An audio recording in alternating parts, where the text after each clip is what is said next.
বিকশিত আসাম বিকশিত উধারবন্দ এই স্লোগানকে সামনে রেখে বিজেপির উদ্যোগে শিলচরের বঙ্গভবনে অনুষ্ঠিত হল উধারবন্দ বিধানসভা কেন্দ্রের প্রবুদ্ধ নাগরিক সভা। সভায় উপস্থিত ছিলেন দলের শীর্ষ নেতৃত্ব, জনপ্রতিনিধি, বিশিষ্ট নাগরিক ও বুদ্ধিজীবী মহল।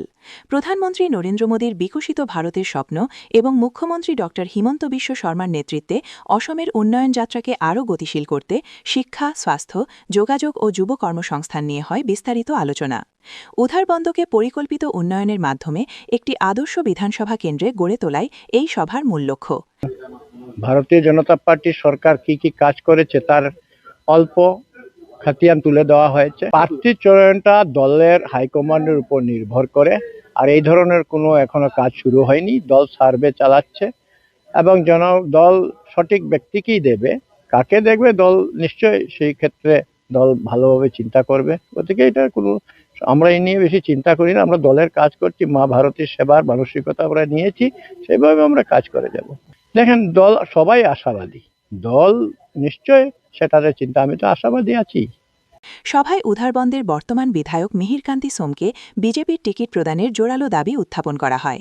মুখ্যমন্ত্রী ড হিমন্ত বিশ্ব শর্মা সৎ ও যোগ্য মানুষকেই পছন্দ করেন, ফলে উধারবন্দের উন্নয়নকে ত্বরান্বিত করতে আসন্ন বিধানসভা নির্বাচনে মিহিরকান্তি সোমকে দলে টিকিট দেওয়া হবে বলে এদিন আশা প্রকাশ করেছেন উধারবন্দের জনগণ।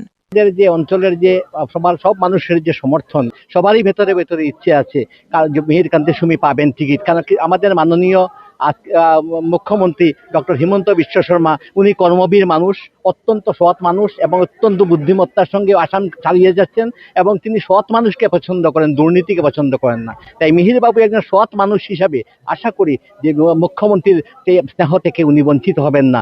উন্নয়নের জোয়ার আসবে। গত 10 বছর ওনার কাজ আমরা দেখেছি, দেখে একটাই আমরা বুঝেছি যে আগামীতেও উনার নেতৃত্বেই উদারবন উত্তরোত্তর শ্রীবৃদ্ধি হবে।